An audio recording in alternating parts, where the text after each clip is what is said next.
Mirë, jemi rikthyer sërish në studio pas muzikës Mirë da e dini se që në shoqërojnë në fakt në më të mirat të tyre për gjatë gjithë sezonit, ndërkohë do të shkojmë me vrap të Genta. Genta është gati për të ardhur me lidhjen e saj të drejt për drejt, me njëherë ju uroj mirëmëngjes, Genta. E dashura jon Genta. Se nuk të shohim në ty. Ku është Genta? Vetëm të dëgjoj. Ja. Ha, nuk po dëgjoni? Na e kanë rrëmbyer, më duket. Tani të je e plot në mes. E plot. Më në fund, Genta. Juri përshëndes, njëherë bërë apo pa zë me sa duket. Jo, me zë e bërë ti pa figurë, po ne pa të parë ty nuk bëjmë do të gjë. E kuptoj. Ne jemi kështu të plot, vim të plot. Sot do flasim për librin prap, të më ndjeni, po unë kam dashurit madhe dhe rikthehem her pas here. Po i rikthehem kështu, jo vetëm librit, por një përkthimi shumë të veçantë që ka bërë Diana Kastrati, cila është përkthyese shumë e njohur, gjithashtu edhe pedagoge në Universitetin e Tiranës, në Fakultetin e Gjuhëve të Huaja, për italisht, për gjuhën e zojgjve, si që thashtë Diana. Diana, faleminderit që je në One Morning. Faleminderit juve. Do të flasim për librin, ndërkohë që Klevisi dhe Stella sigurisht ndjekin dhe dëgjohemi pas pak, apo jo? Patjetër pas pak. Okej, në rregull atëherë. Ndërkohë që mua më duket shumë interesant titulli Vdekja e Aliës Amalia Sacerdotes. Amalia Sacerdotes. Kështu shqiptohet. Ja, do ta nisim që në Që nga titulli, për kuptuar më shumë më tej. Në italisht ka një tjetër paralelizëm. Shifemi pastaj. Patjetër, në italisht është rjeta, një lloj rjete, është një ndërthurje e çuditshme dhe pse është bërë kjo pikërisht përshtatja nga rjeta në Vdekja e Amalia Sacerdotes në shqip. Në italisht, në gjuhën në original, ka titullin La Rizzaliata, që është një term i cili i përket dialektit sicilian dhe përkthyer në shqip do të ishte rjeta e peshkut. Është një nga ato rjetat që përdoren nga peshkatarët profesionist, do të thënë hidhet dhe ka ca plumça poshtë. Ideja është që në momentin që mblidhet, në momentin që ajo hidhet, peshqit tundohen, bien brenda dhe vetëm ato më të shkathit arrin me kuptu që nuk është aq e bukur sa duket, por që është një kurth dhe në atë moment ajo mblidhet. Kjo ishte në italisht, ndërsa sjellja në shqip për mua ka qenë pak e vështirë. Në fakt, unë isha për të tjera variante. Shtëpia botuese, dituria dha këtë alternativ, Vdekja e Amalia Sacerdotes, për një arsye tjetër, meqense se ky roman është botuar për herë të parë në Spanjë dhe titulli është La Muerte, domethënë i Amalia, Vdekja e Amalia Sacerdotes, dhe është gjithmonë një synim, sikurse një pjesë e mirë e romaneve të Camillerit, që të bëhet edhe film. Kështu që në fund u vendos në një farë mënyre për Vdekja e Amalia Sacerdotes, por do të më lejosh një diçka tjetër. Ai titull që është vënë nga Camilleri nuk është asnjëherë, si çdo titull, por në veçanti pastaj për Camillerin, nuk ka asnjëherë një diçka aksidentale. Romani ka një subjekt i cili ambientohet, vendoset në Palermo, madje në zyrat e Rajt. Dhe rreth një ngjarje tragjike, e cila merr spunto nga një ngjarje reale e i vdekjes së një vajze të re, një studente, nga kjo ai ndërton gjithë romanin. Por në qoftë se investigimi në raste të tjera në romanet e Camillerit ndodh jashtë këtyre ambienteve, ndodh në komisariat, ndodh me komisarin Montalbano, e Rajt, të televizionit shtetëror italian, por të selisë që ka në Palermo, natyrisht në Sicilje. Këtu e gjithë zhvillohet rreth vdekjes kësaj vajze dhe hetimeve që ndjekin një rrugtim i cili është i çuditshëm, sepse vjen vetëm thjesht nga personazhi i cili është në qendër, një gazetar i Rajt. Pleksit me mafjen, funksionimi i mafjes si një pushtet, jo i dytë, pushtet parsor, për fat të keq në ishullin e Siciljes, në atë Sicilja që mrekullon dhe ma gjeps gjithë botën, dhe në të njëjtën kohë që është e molepsur nga një smundje e pashërueshme pothuajse. Dhe në fund është senatori, është një nga personazhet i cili përsëri përmend këtë, kur ngjarja nuk merr atë rrjedh që duhet, hetimi, del në pikën që është La Rizzaliata. Çfarë është, i thot vëndri i tij? Është pikërisht kjo, thot, në momentin kur peshqit futen aty brenda, vetëm të zgjuarit ikin. Ato që na kuptojnë mbesin brenda. Ligji i mafjes. Megjithatë, unë nuk dua të lë pa kaluar, cilët do të kishte qenë titulli i vendosur nga ju? Për mua ka qenë atëherë, nëse kujtojmë, sepse ka 2 vjet, 3, soban, 2 vjet besoj që ka dalë. Atëherë kanë qenë për një variant krejtësisht të thjeshtë, që ishte motamo, do të thënë të dilte direkt siç ishte rrjeta e peshkut. Kuptoja që nuk do të kishte impaktin që duhet kishte. Në bashkëpunim edhe me një koleg timin italian që aktualisht nuk ndodhet, sepse ka shkuar në ministritë e jashtme në Itali, por që është transferuar, por që punonte këtu asë kohë. Ai ishte me origjinë nga Sicilia, pavarësisht se jetonte në Rom, jam konsultuar. Dhe të gjithë elementet që i vinin afër në fushën semantike ishin ato që lidheshin me kurthin, pritën, ngërthimin, zënien ngërç, nga gjitha këto. Jo, nga të gjitha këto, asnjëra nuk më binte. Për fat të keq, ne kemi disa fjalë të cilat gjatë periudhës së komunizmit janë konsumuar, pavarësisht se janë shumë të bukura. Kanë humbur konotacionin origjinal. Jo, kanë humbur denotacionin, jo konotacionin. Pra, fjala prit nuk thot gjë tek ne. Madje na kujton gjithmonë ato skena. Fjala kurth përsëri është konsumuar tmerrsisht në Shqipëri. Kështu që un kam pasjen që do të vejja në një diçka që ishte një term i cili por dha i zotu merrte vesh, i cili ishte në Shirok të Shkodrës, në një fshat i cili është fshat peshkatarësh, afër Shkodrës. Kjo rrjet peshku, ky tip quhet Perzevol, nga profesionistët natyrisht. Dhe është shumë intrigues. Problemi është që edhe ky sa do të merri vesh. Shkurt u optu pastaj për këtë. Një kuptim të drejtë për drejtë, pastaj që godet dhe kuptohet për çfarë po. Tani, duhet të ndalem pak tek procesi i përkthimit. Ti ke bërë një përkthim nga një dialekt në një dialekt tjetër. Vetvetiu përkthimi është, si me thënë, një rikrijim i një gjëje, sepse sado të jesh besnike teksti, diçka do t'japësh nga vetja. Kjo është dhe mësuar në shkollë, por dhe praktika e tregon. Marr parasysh dhe vështirësitë e përkthimit si proces, por dhe dy fish të dialektit, më flit pak për këtë. Pse doje pikërisht ta bëje nga dialekti sicilian në atë shkodran? Nuk është i pari libri Kamilerit që unë përkthej. Andrea Kamilerin e kam fort për zemër dhe mendoj se e kanë një masë e madhe. Patur empati me sysh. Po, në mënyrë absolute. Po sepse ai është, shikoni, nëse do ta shikonit edhe thjesht në pamje. Ai është një nga ato që njeriu ka qejf të ulet dhe të rri 3 orë pa u çuar nga tavolina, do të thënë dhe të flasim me të. Është tek 88 vjeç. Vazhdon të botoj, ka një aktivitet të pandalshëm dhe është narrator i jashtëzakonshëm, është intrigues si person, është me një sens humorit jashtëzakonshëm, është jo vetëm ka dhe një mençurinë për ta përdorur ashtu si duhet. Dhe veçantia që e ka bërë pastaj edhe shumë të famshëm dhe këtu është çudia tjetër, unë kam shkruar disa artikuj për të, edhe në media, por edhe në disa konferenca shkencore që janë mbajtur mbi përkthimin dhe në veçanti mbi Kamilerin. Veçantia qëndron që ai përdor një dialekt i cili në fakt nuk mund të quhet se ai është autokton ai dialekt dhe besnik i zonës për të cilin ai flet. Është një dialekt i cili ka brenda disa nënshtresime, të gjitha të krijuara nga ana e tij. Përcjell kështu mesazhin e librit më mirë apo është një lojë gjuhe? Ajo është një lojë gjuhe në funksion natyrisht të nxjerrjes mesazhit, sepse nëse në personazhet të cilët janë pak të kultivuar, domethënë që i përkas një shtrese më të ulët shoqërore me një arsimim më të ulët, ai vendos në gojë jo vetëm thjesht fjalët që njihen normalisht në dialektin sicilian dhe kur themi sicilian prap nuk jemi të saktë, sepse ishulli i Sicilias është aq i madh dhe e folmet dhe varietetet gjuhësore sociolingvistike janë të pafundme. Atëherë veçantia e Kamilerit është që edhe krijon, do të thënë nxjerr nga vetja, duke bashku fjalë të gjuhës standarde me element të dialektit dhe duke nxjerr një fjalë të re. Kjo jo gjithmonë në përgjithësi. E dyta, pikërisht fal lojës së gjuhës, që presupozohet që ta bëj atë të padepërtueshëm, sepse ky dialekt nuk merret vesh ndoshta as në Kalabri, po jo më të flasim pak më përtej në Itali.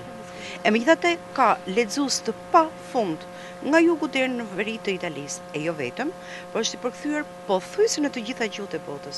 Mund të jenë mbi 40 e sa gjuhë të botës dhe ekzistojnë përkthyes të cilët janë specializuar dhe unë kam qenë në kontakt dhe jam në kontakt me ta, të cilët kanë bërë përkthime me salti mortali për të mbërrit tek gjuha e tij dhe për ta sjell në gjuhën përkatëse të tyre. Unë në fakt nuk kur mu dha libri nga shtëpia botuese editoria, nuk e kisha normal që të botoja të shkruaja në dialekt. Jam mbrojtëse e gjuhës standarde, sidomos në të shkruar. Për shumë veçanti, do të ishte mëkat që të shkelej. Por, kur jemi në aspektin letrar artistik, këto quhen licenca autori. Dhe në qoftë se ti arrin të krijosh situata dhe tipizime akoma më të mira, atëherë aq më mirë le të jetë dialekti.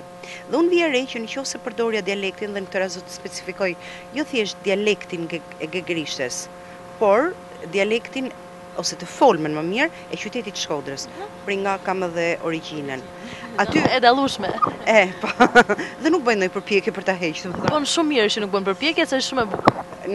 Në përmasat që duhet natyrisht. Atëherë vuja ri që personazhet flisin shumë më mirë, ishin shumë më të qartë, ishin shumë më të bukur, ishin shumë më eloquent, ishin të ravizuar, kishin profil. Kështu që unë vendosa që pjesën e dialogjeve që janë më shumicë të përkthehej në dialekt, ndërsa pjesa narrative, ajo që quhet la voce narrante, pra zëri tregimtar, ai të ishte në gjuhën standarde. Në rregull? Kjo ishte. Duhet të dalë edhe tek një element pak a shumë i fundit, të paktën për këtë pikë, për aspektin e dialektit. Unë do të sjell në kujtesë përpjekjet e pafundme që bëjnë përkthyes të tjerë të vendeve dhe të gjuhëve që janë shumë larg nga gjuha italiane dhe aq më pak nga siciliança. Shkrimtari ose përkthyesi gjerman, Kohn Moshe quhet, ai ka sjell, ka bërë një punë kërkimore që të sjell nga një gjuhë barokut, se nuk e sillte dot nga një dialekt gjermanishtes, nuk i gjente dot një ekuivalencë. Pra ka shku dhe ka kërku deri në stilin barok të shkruarit për ta sjell një libër të tillë. Dhe vështirësia e tij, kjo është më e bukur, ekzistonte në momentin e ligjërimeve erotike, sepse Camilleri ka. Sepse gjermanishtja, ashtu sikur dhe gjuha është konstitucioni mendor i çdo populli, nuk arrin që të ketë të njëjtin ligjërim të ndezur, siç mund të ketë gjuha italiane për aspektin erotik, siç e ka shqipja, në këtë rast shumë të pasur, sepse i përkasim një treve, jemi mesdhetar, jemi ballkanës, kemi pasionalitet tjetër dhe tek ne është shumë e thjeshtë eventualisht që ta shprehësh, para në vulgaritetin natyrisht, ose duke e sjell me humorin që dhe e karakterizon Camillerin, nëse ai ka heq shumë keq dhe i shkruan të letër Camillerit, përkthyesi gjerman, që po ta dije ti se çfarë përpjekesh kam bërë unë, që të sjellë ato fjalë që janë aq zakonshme në ligjërimin e zakonshëm, edhe brenda intimitetit e tjerë. Dhe ajo që unë duhet të nënvizoj është që përkthimi i tij për mua përpos kënaqësisë time dhe afeksionit apo lidhjes që krijohet gjithmonë me autorin që përkthen, tek unë ka predominuar një faktor favorizues, sepse unë gjej që nga aspekti antropologjik, tiparet antropologjike dhe të konstitucionit shpirtëror dhe mendror të sicilianëve janë aq afër me ato tonat. Dhe në këtë rast përkthimi për mua bëhej një diçka më e lehtë, sepse unë gjeja tek elementet e tyre të tjetuarit të njëjtat që kemi edhe ne. Pra ti edhe je kënaqur në ditën kohë, je argëtuar, je mbushur. Shikoni, unë kam argëtim për çdo vepër që përkthem, ma besoni.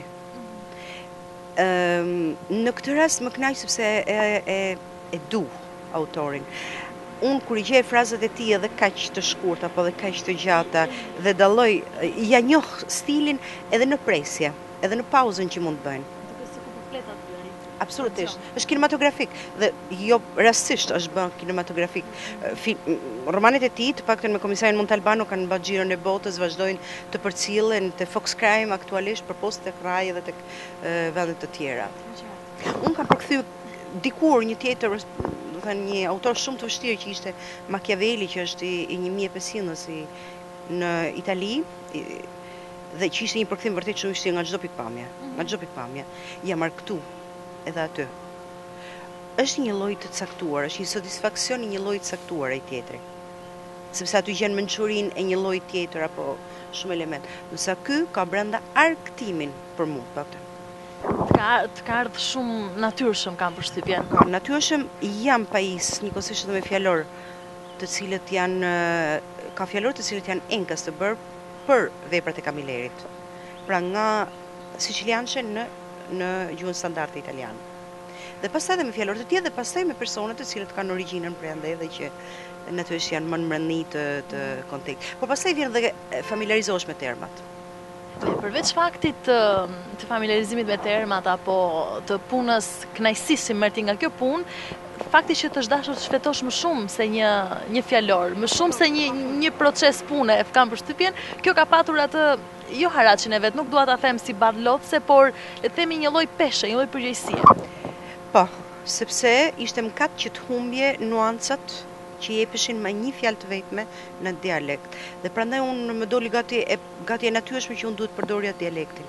Dhe në rastet kur vërtet dhe këtu qëndron potenca, fuqia e gjuhës. Gjuha standarde është ajo që na mundson gjithëve të jemi në një kod komunikimi.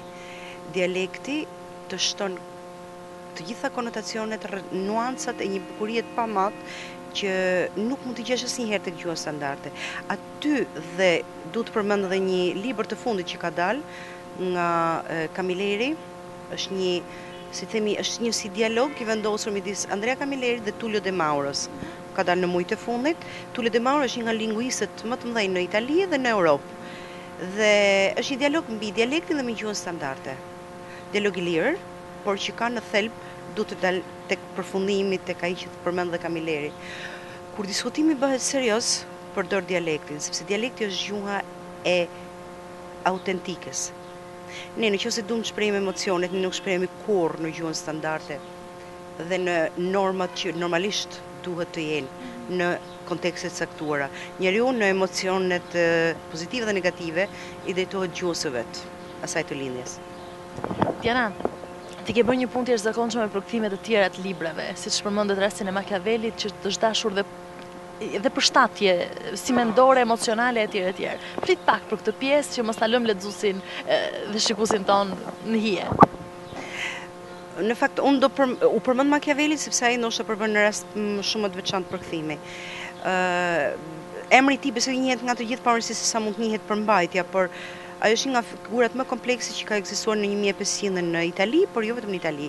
Ka hedhur bazat e politikës moderne. Në librin që përktheva unë, që ishte ligjërata mbi 10-ën e parë të Titllivit, ai rimerr pra 10-ën, librin e shkruar nga Titlivi, për ta risjellë në kujdesin e bashkëqytetarëve të tij fiorentin, si shembull pozitiv për atë që do të bënte. Por, nga pikpamja sintaksore, kemi të bëjmë me një frazë e cila nuk njihet më, sepse kërkohet që të jetë një studius i asaj fushë, sepse fraza është një lloj si themun si të marrim Gjon Buzukun ne, që jemi shqiptar, por kanë kalu 500 vjet dhe duhet të jesh studius i fushës. E para, sintakse nuk njihet, nuk ka lidhje me gjuhën e sotme italiane. Nga pikpamja leksikore e njëjta gjë, nga pikpamja e ortografisë është e njëjta gjë, nga pikpamja e kontekstit në të cilin vendosi, pra veçanti vështirësia ka qenë e shumë fushave, e shumë niveleve. E kam arrit mas një periudhe dhe e pranoj 3 mujore në cilën unë ambientosha me veten. Por në të njëjtin botim dhe nuk po zjatem, ishte edhe Francesco Guicciardini, një tjetër pasardhës ose bashkos gati me Machiavellin, mbi Machiavellin. Umberto Econ, kam përkthyer Alberto Moravian, kam përkthyer autor të tjerë të cilët janë edhe të dramës në Itali aktualisht e ti. Le themi që afeksioni ka qenë më i madh me Camillerin apo është përshtypja ime? Jo, afeksion besoj se krijohet dhe besoj se këte kanë gjithë ato që përkthejnë. Në qoftë se nuk krijohet afeksion, më them se është pak e vështirë që të përkthesh. Në qoftë se bëhet fjalë për letërsi artistike. Është argëtim e përsisë. Nësa në të gjitha rastet është afeksion. Përndryshe ose të paktën në natyrën time nuk funksionon ndryshe. Duke qenë dhe në fushën e përkthimit, por dhe të pedagogjisë, apo jo? Unë shikoj një dashuri shumë të madhe për gjuhën dhe vetveti po nuk e patë, nuk mund t'ja japësh as mësim tek studentët. Dua një përkufizim apo një përshtypje tuaj për standardet dhe dialektet e mrekullueshme që ne kemi. Sa mund të unifikohen ato pa e prishur ekuilibrin gjuhësor? Jo, ato janë të unifikuar. 72-shi ndërhyrjet, le themi, që pretendohet të bëhen. Unë i mbes mendimit që trupi i formzuar në 72-shin dhe trupi është në mënyrë metaforike, do të thënë, nuk duhet të preket, ndërsa ndërhyrjet për përmirësim, po. Mirardhshin si nga dialekti Gegrishes, ashtu sikurse edhe nga i Toskrishtes. është pasuri. Është pasuri, në mënyrë absolute. Ja, rasti më i thjeshtë, përsis ti kur nuk mund t'i drejtohesh në momentin që ti thu tjetrit, ndoshta edhe me përçmim, nuk mund t'i drejtohesh me termat e zakonshëm të normativave të gjuhës. Sa përcjell, sido që ti edhe emocionale, është çështje emocionale që nuk vjen nga racionaliteti, vjen nga poshtë. Vjen nga ndjesit. A kam të lëvizin dhe Stelën në linjë? Se kam përshtypjen jemi në momentet e fundit të intervistës tonë. Megjithatë, dashur, sigurisht jemi këtu edhe kemi dëgjuar profesoreshën me shumë vëmendje. Të dëgjoj shumë pak për të mos thënë fare. Në fakt, Genta, ne kemi mundur ta shijojmë të plot të gjithë këtë intervistë me profesoreshën e të falenderojmë shumë për këto detajime që na solli në fakt me këtë libër dhe këtë botim kaq të veçantë. Vërtet i dhënë me detaje gjithë përshkrimi i përkthimit Kamilerit, por dhe i punës së jashtëzakonshme të bërë nga Diana Kastrati për këtë libër dhe për të tjerë, marr parasysh kështu unifikimin e mendjes dhe zemrës dhe të emocioneve. Shumë faleminderit për këtë intervistë, shpresoj të jemi në të tjera raste me të tjerë libra të përkthyera, po sigurisht punë tuaj e tjerë. Faleminderit juve. Ishte kënaqësi. Përshëndes Stelën dhe Klevin. Faleminderit Genta. Edhe ne të përshëndesim për këtë lidhje të veçantë.